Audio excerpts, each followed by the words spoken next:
उसकी आवाज फिर से शांत और भरोसेमंद हो गई। मैं जानती हूं कि तुम्हें ये सब अचानक लग रहा है, लेकिन ये संयोग नहीं है कि तुम यहाँ आए हो, क्योंकि तुम्हारे खून में एलिंड्रा की प्राचीन जादूगर राजवंश की शक्ति मौजूद है। तुम्हारे दादाजी ही आखिरी संरक्षक थे जिन्होंने 100 साल पहले वेरैक्स को कैद किया था। लायरा ने रुकी और फिर धीरे से आगे बढ़कर आरव का हाथ अपने हाथों में ले लिया। अचानक आरव के शरीर में बिजली जैसी एक ठंडी तेज ऊर्जा दौड़ गई। उसकी पूरी रीढ़ के नीचे से एक गर्म लहर दौड़कर सिर तक पहुंच गई और उसकी सांस अचानक रुक गई।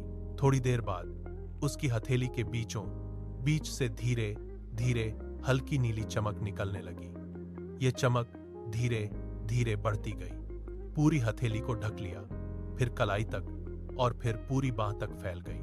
आरव ने हैरानी से अपना हाथ नीचे देखा। उसकी आंखें फटी हुई थीं। वह अपनी ही हथेली से निकल रही चमक को देखकर कुछ बोल नहीं पा रहा था। चमक उसकी हर हलचल के साथ बदल रही थी, जैसे वह उसके शरीर का ही एक हिस्सा हो। आरव चौंककर अपना हाथ हिलाने की कोशिश की, लेकिन चमक वहीं रही, उसकी हर हरकत के साथ हिलती रही। ये क्या है? मेरा हाथ, वह हकलाकर बोला। उसकी आवाज में हैरानी छिपी हुई थी। वह अपनी हथेली से निकल रही नीली चमक को अभी तक यकीन नहीं कर पा रहा था। लायरा ने शांत आवाज में जवाब दिया। उसकी आंखों में गंभीरता थी। ये तुम्हारी असली शक्ति है आरव। ये अभी जागी है। अभी बहुत कुछ सीखना बाकी है। हलाका, लेकिन हमारे पास एक पल भी बर्बाद करने का समय नहीं है। हवा में अचानक एक ठंडी लहर दौड़ गई। पेड़ों की पत्तियां हिलने लगीं। दूर से एक हल्की गूंज सुनाई दी।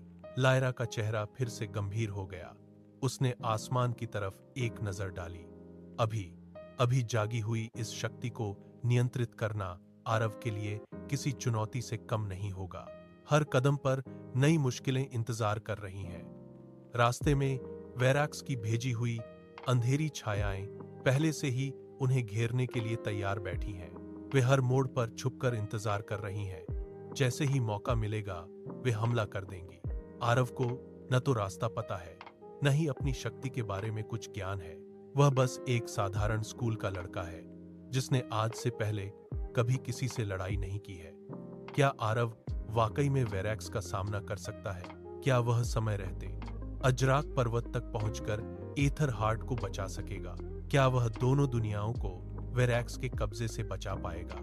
अगले भाग में हम आरव का पहला युद्ध देखेंगे, जब जंगल के अंधेरे से निकलकर अंधेरी छायाएं उन पर अचानक हमला कर देंगी।